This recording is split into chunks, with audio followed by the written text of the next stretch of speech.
내일은 우리가 알다시피 크리스마스입니다. 그리스도의 날이라는 뜻이죠. 주님이 이 땅에 오신 날입니다. 초림하신 예수님. 네, 물론 예수님께서 12월 25일 날 태어나셨다. 그건 아닙니다.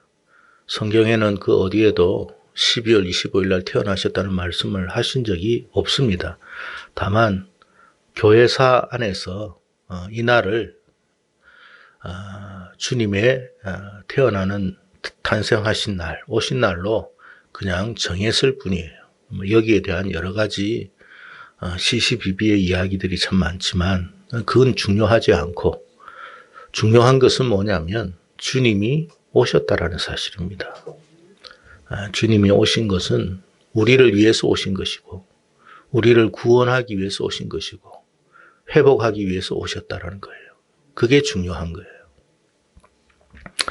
자, 오늘 본문은 뭐냐면 예수님이 오시기 전에 먼저 이 땅에 사명자로 부름을 받은 사람이 있었습니다. 그 사람이 바로 세례 요한입니다.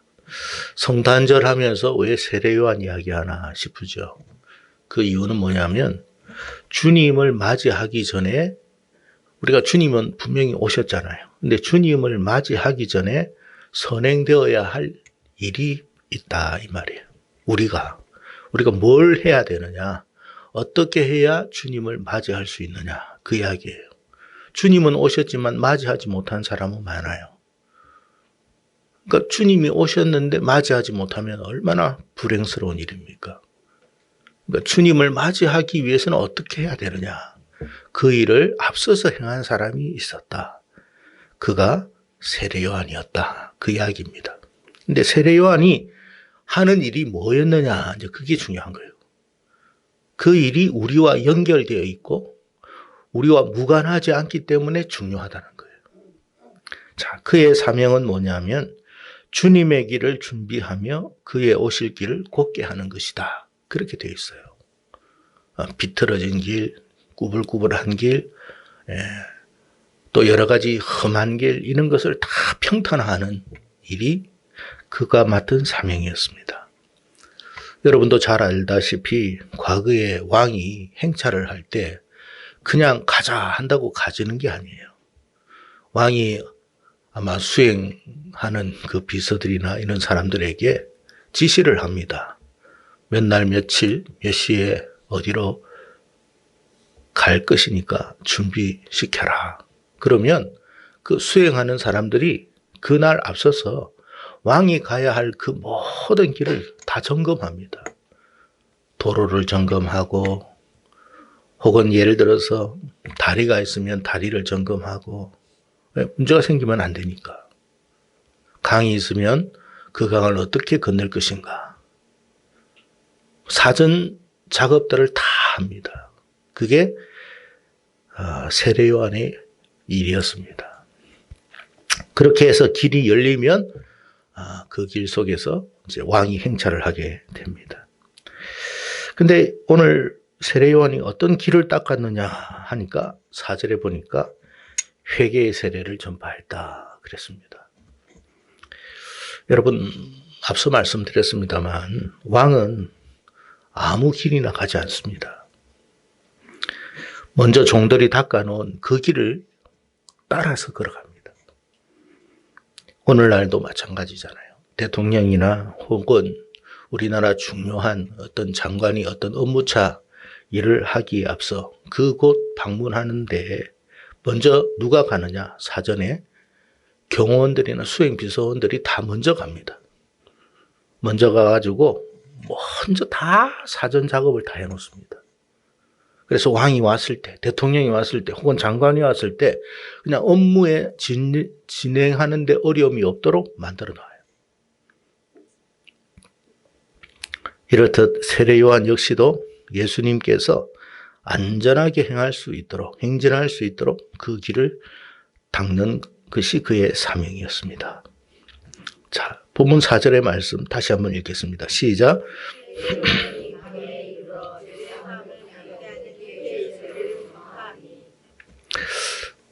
길을 닦는 것하고 세례 요한의 이 세례를, 회개의 세례를 전파하는 것하고 무슨 상관이 있느냐.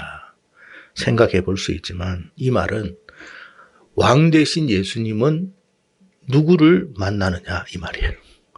예수님은 누구를 만나실 수 있느냐? 누가 예수님을 만날 수 있느냐 그 말이에요. 오직 회개한 사람이 예수님 만날 것이다 그 말이에요. 회개가 되어 있지 않으면 예수님을 못 만나요. 그 길은 어때요? 준비된 길이 아니기 때문에 왕이 다른 길로 갑니다. 내가 회개가 안 되면 예수님은 나에게 오실 수가 없다 그 말이에요.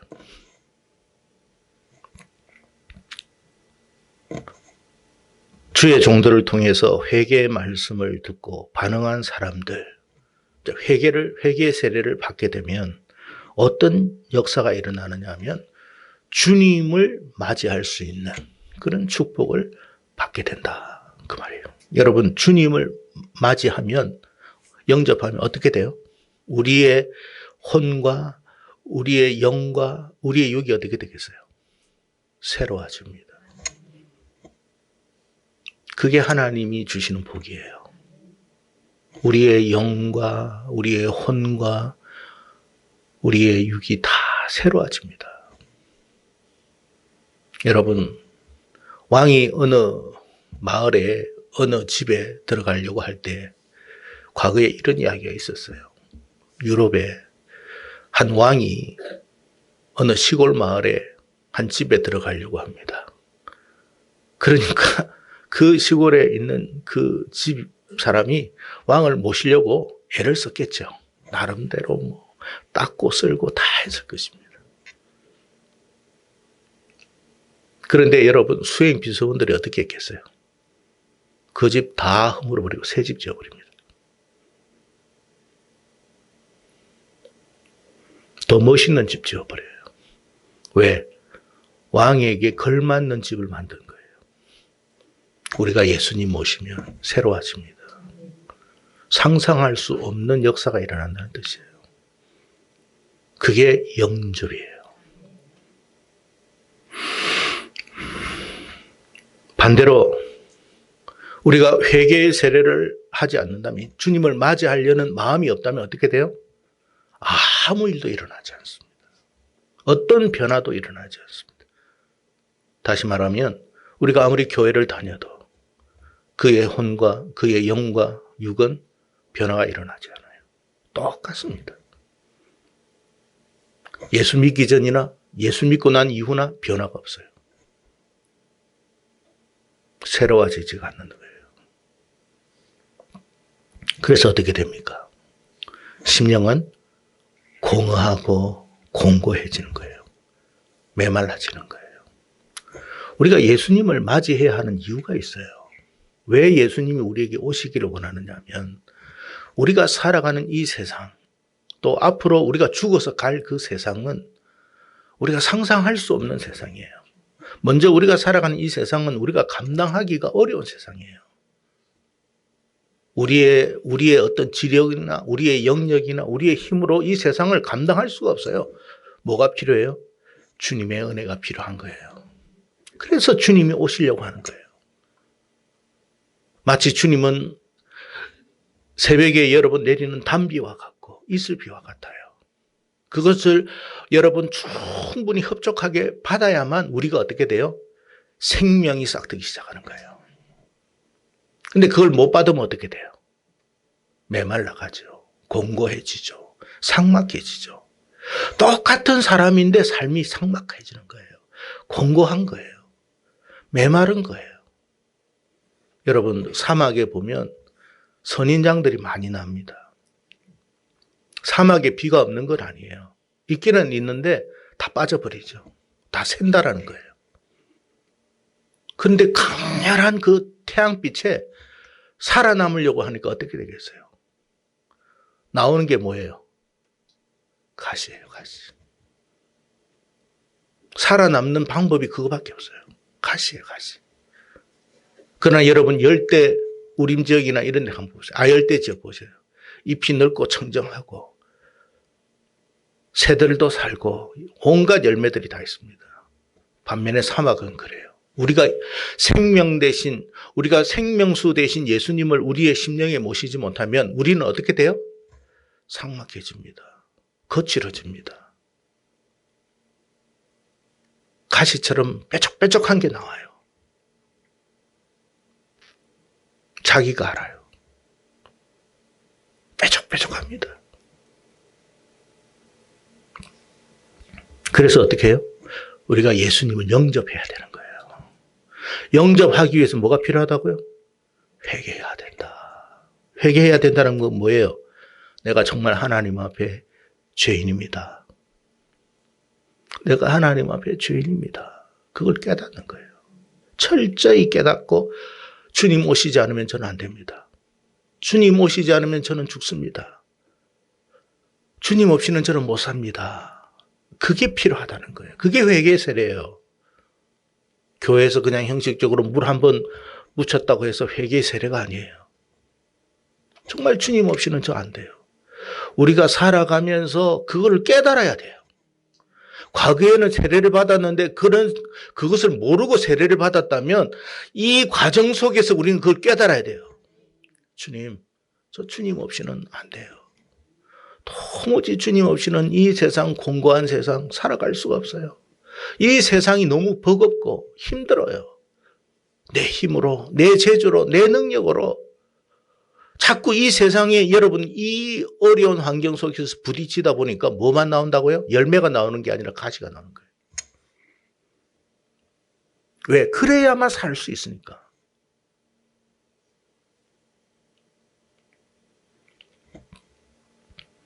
그래서 여러분 우리가 예수님을 영접하는 게 복이라는 거예요. 주님이 왜 우리에게 오셨어요? 우리를 살리기 위해서 오시는 거예요. 우리의 영혼을 회복하고 우리의 혼을 회복하고 우리의 육을 회복시켜서 이 삭막한 사막과 같은 광야와 같은 세상에서 살아갈 수 있도록 만들기 위해서, 그리고 영원 천국을 우리에게 주기 위해서 오신 거예요. 그래서 우리가 그 주님을 맞이해야 되는데, 그러기 위해서는 진정 우리가 하나님 앞에 죄인임을 고백해야 된다. 그걸 네가 죄인이다, 죄인된 자들아 나와라, 이제 세례 요한이 이야기하는 거예요. 세례 요한이 앞에서 먼저 이야기합니다. 죄인들아, 죄인들아. 그러면 자기가 죄인이 아니라는 사람은 나오겠어요, 안 나오겠어요? 안 나오죠. 안 나옵니다. 그러나 죄인이라고 생각한 사람은 나옵니다. 은혜를 구합니다. 정말 주님이 필요합니다. 저를 고쳐주십시오. 저를 회복시켜 주십시오. 그렇게 간절히 하나님 앞에 눈물로 엎드립니다. 그러면 이렇게 엎드려 있는 그 사람 앞에 왕이 행차하는 거예요. 행차하면서 그들을 회복시켜 가는 거예요.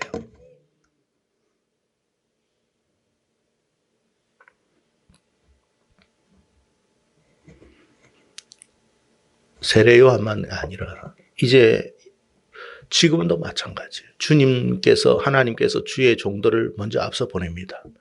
이제는 초림의 주님이 아니라 재림의 주님을 맞이해야 되잖아요. 재림의 주님을 맞이할 때도 똑같습니다. 똑같은 이야기를 반복하는 거예요. 회개하라. 회개하라 이야기합니다. 죄인들아 나오라.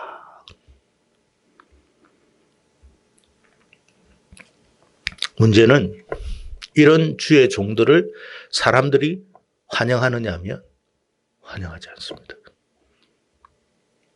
싫어합니다. 미워합니다. 죽이고 싶어 합니다. 자, 그것을 누가복음 3장 19절에 이렇게 언급을 했습니다. 당시 분봉왕 헤롯을 향해서 세례 요한이 뭐라 했느냐면 그의 죄를 지적한 거예요. 여러분, 주의 종들이 주 앞에 서서 우리의 죄들을 다 지적하게 만들어버려요. 근데 지적하는데 이거는 성령께서 하시는 거예요. 말씀을 듣죠? 우리의 심령에 찔림이 오죠? 그럼 누가 하시는 거예요? 성령이 하십니다.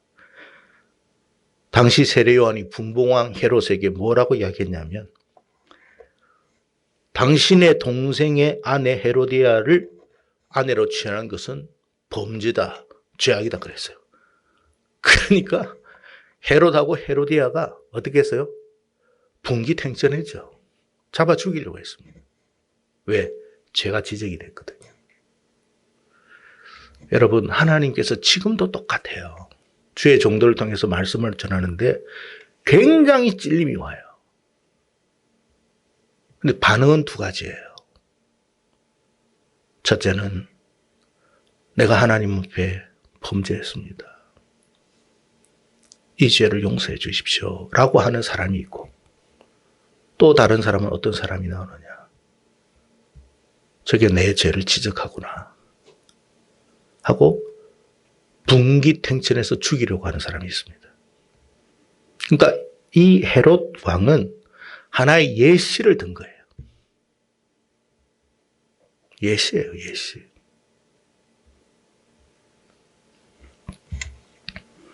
그래서 여러분, 오늘날 교회에서 회개의 메시지가 점점 사라집니다. 사람들이 싫어하는 것을 아는 거예요. 근데 주의 종들이 사람은 회개 세례를 전하지만 그렇지 않은 사람은 굳이 회개 세례를 전할 필요가 없잖아요. 사람들이 싫어하는 이야기를 왜 합니까? 미움받을 짓 왜 하겠어요? 회개 세례, 회개 전하지 않습니다. 뭐 전합니까? 어떻게든 이 땅에서 복 받아라. 그럽니다. 그러면 사람들이 좋아하죠. 문제는 뭐냐면 주님을 이 사람들은 맞이할 수가 없어요. 주님이 없어요. 교회를 다니지만 주님하고는 관계없어요.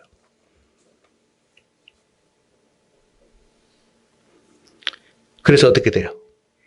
제가 앞서 언급한 것처럼 그들의 심령은 교회를 다니지만 공고하고 곤고하고 공허하고 삭막하고 메마르고 가시 같은 것만 나옵니다. 은혜가 없어요. 삐적삐적한 것만 있어가지고 서로가 서로를 찌르려는 것밖에 없어요.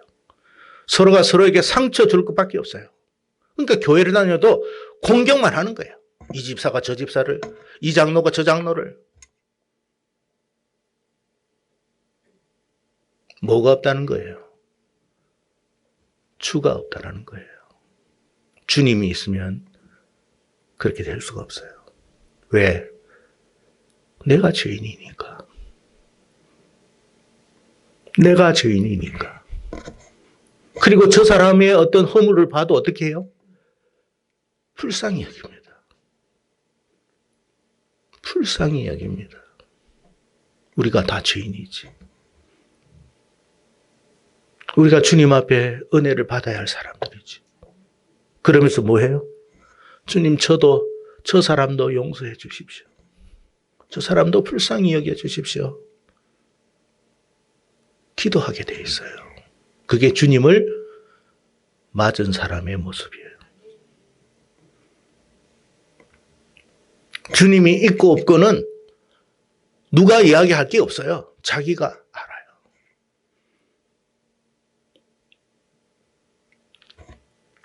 여러분, 교회 다니면서도 공고하십니까? 교회를 다니는데 왠지 공허하십니까? 교회를 다니는데 왜 은혜가 없다고 생각되십니까? 혹시 주님을 맞이할 준비는 아직도 미루고 있지는 않습니까?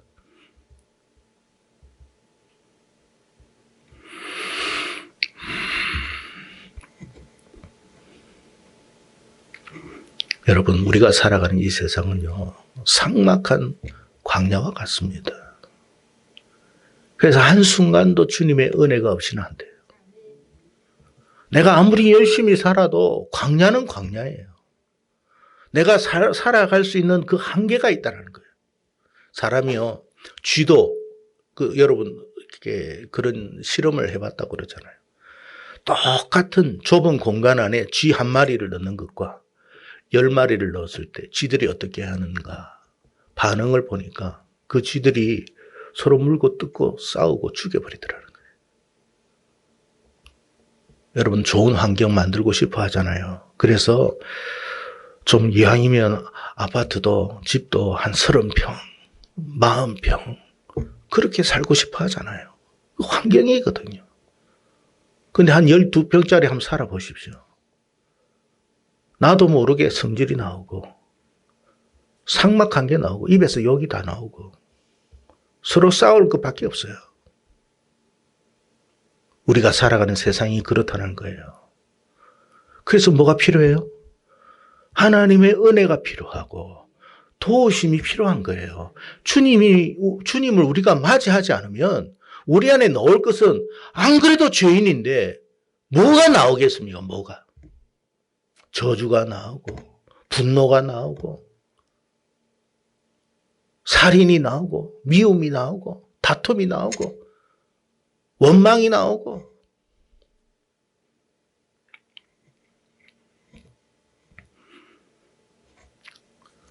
주님의 은혜가 필요하다. 왕을 모셔야 한다. 그러기 위해서는 뭐 해야 된다? 회개의 세례를 받아야 한다.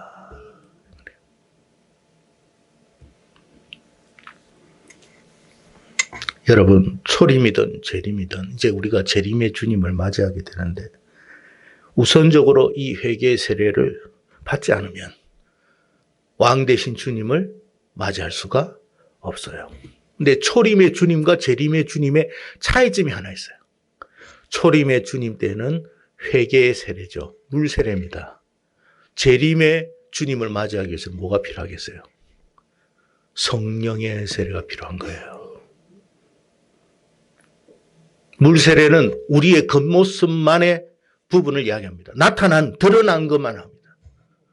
그걸 위해서 자꾸 씻습니다. 하나님 또 이렇게 묻습니다.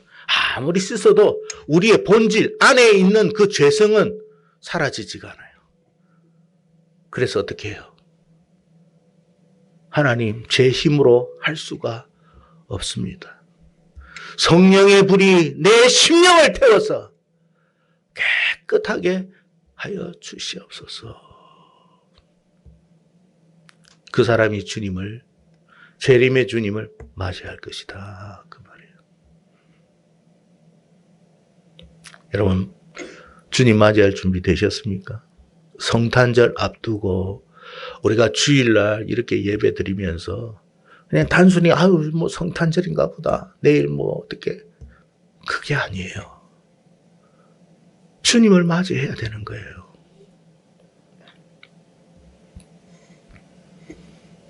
우리가 주님을 맞이하지 못하면 마침내 하나님이 예비해 놓으신 초림의 주님 때는 어떠냐?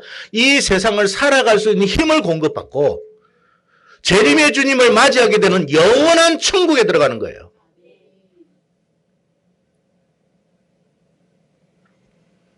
그래서 우리가 주님을 맞이할 수 있도록, 영접할 수 있도록 심령의 준비를 해야 된다. 여러분, 우리가 왜 그 나라에 들어갑니까? 왜 초림의 주님이 필요하고 또 재림의 주님을 우리가 맞이해야 되느냐 하면 초림의 주님을 통해서 이 세상, 광야와 같은 세상을 이기기 위해서 우리가 그 주님을 맞이해야 되고 재림의 주님을 우리가 맞이함으로 영원한 천국, 사망도 눈물도 아픔도 헤어짐도 병듦도 없는 그런 나라에서 영원한 복을 누리기 위해서 그 주님을 맞이해야 되는 거예요. 그래서 마태복음 3장 1절과 2절에 그때에 세례 요한이 이르러 유대 광야에서 전파하여. 여러분, 왜 세례 요한이 유대 광야에서 전파했겠습니까? 예루살렘이 아니고 우리의 삶의 현실을 보여준 거예요. 회개하라, 천국이 가까웠다. 성도 여러분, 분명히 우리는 명심해야 할 부분은 누구든지 회개의 세례를 받지 않으면 예수님을 구주로 영접하지 못해요. 그게 목사도 마찬가지예요. 그러니까 여러분, 목사니까 괜찮다. 아니에요, 여러분. 그가 회개의 세례를 받지 않으면 예수님 맞이할 수 없어요. 그러니까 목사지만 예수가 없는 거예요.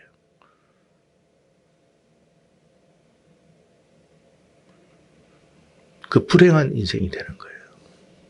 그래서 우리는 항상 예배를 드리면서 신앙생활하면서 날마다 항상 이 부분을 점검해야 돼요.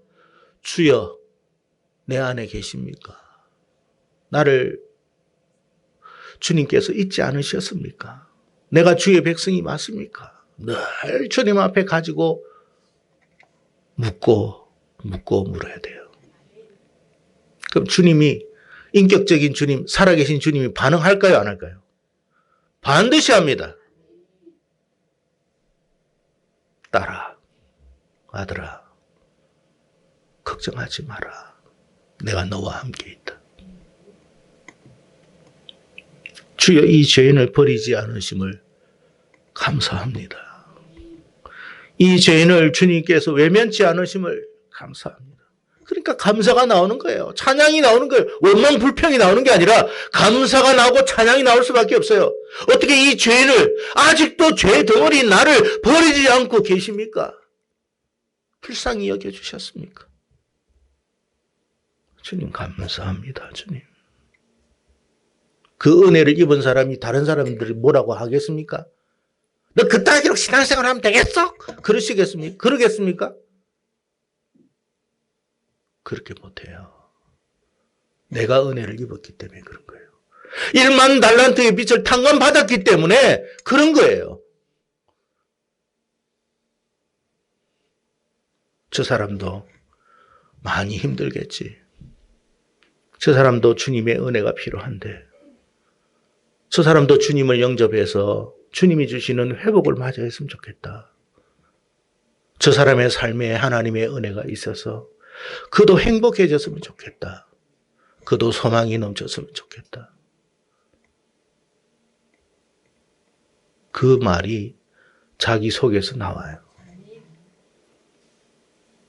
나옵니다. 그게 회개의 세례예요.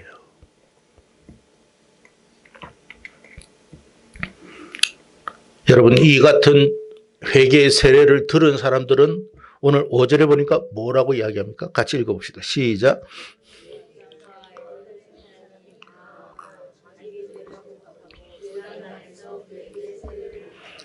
여러분, 세례 요한이 어디에서 세례를 전파했다고 그랬죠? 유대 광야죠. 그런데 어디에서 나왔어요? 유다 지방과 예루살렘. 여러분, 이 메시지를 들은 사람 거리하고 관계없어요. 지역과 관계없어요. 지금 내 형편이 예루살렘, 즉 여유롭고 넉넉해도 상관이 없어요. 죄인인 사람은 강남에서도 오기도 되고, 전라도 목포에서도 오고, 부산에서도 오고, 산골에서도 오고, 다 오게 돼 있어요.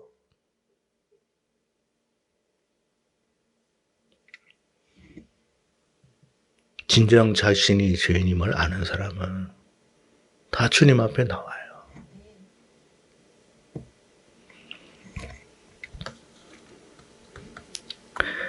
우리가 교회를 다니면서, 우리가 내일 성탄절인데, 여러분, 성탄절 앞서서 우리가 주님을, 초림의 주님을 이미도 물론 우리가 영접했겠지만 다시 한번 점검하는 차원에서 내 안에 정말 주님을 모시고 있는지, 준비되어 있는지 생각해 보라는 거예요.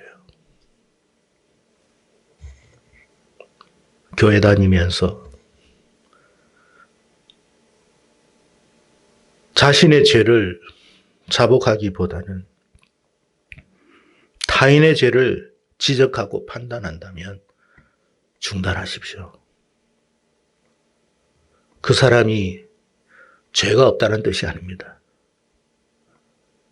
다만 그것은 내가 해야 할 몫이 아니라는 거예요. 그건 주님이 하셔야 할 일이에요. 비판하지 마시고, 비판하려면 자기 자신을 비판하십시오. 자기 자신의 죄를 찾아내십시오. 그리고 하나님 앞에 자복하십시오. 그리고 이 죄를 용서해달라고 구하십시오. 그러면 하나님의 은혜와 평강과 기쁨과 소망이 당신의 그 영혼 속에 충만할 것입니다. 그러면 어떻게 돼요? 예. 삶이 행복해지는 거예요. 삶이 행복해지는 거예요.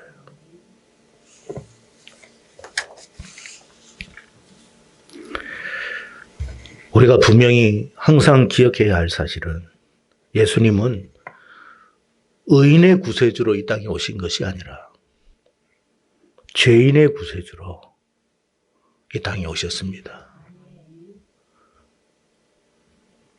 그래서 여러분, 예수님께서 죄인 부르실 때에 나를 오라 하소서. 내가 그 사람입니다. 제가 죄인인데 저 사람을 부르십시오가 아닙니다. 내가 죄인인데 나를 불러주십시오. 왜 불러요? 회복시켜 주려고.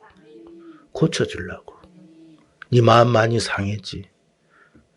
많이 아팠지. 힘들었지. 은혜 없는 이 삭막한 세상에 살면서 네가 얼마나 몸부림쳤는지 내가 잘 알지. 내가 주는 은혜의 단비를 받고 이제 너의 삶이 풍성해지기를 바란다.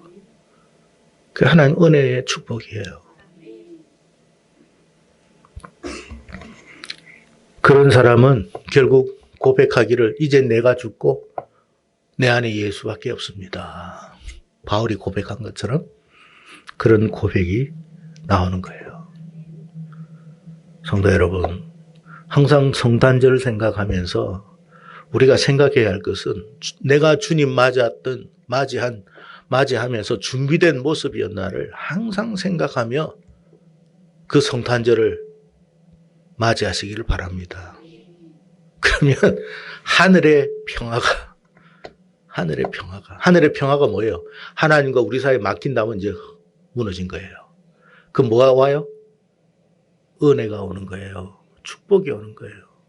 네가 어디를 가든지 뭘 하든지 내가 너와 함께 할 것이고 너의 길을 열어줄 것이고 복을 줄 것이다. 그 누구만이 할 수 있느냐면 하나님만이 하실 수 있고 우리 주님이 하시는 거예요. 그런 은혜와 복이 여러분에게 있기를 바랍니다. 이번 성탄절을 맞이하면서 이 축복을 오늘 이 자리에 참여한 여러분 모두가 받아 누리기를 진심으로 축복드립니다. 기도하겠습니다.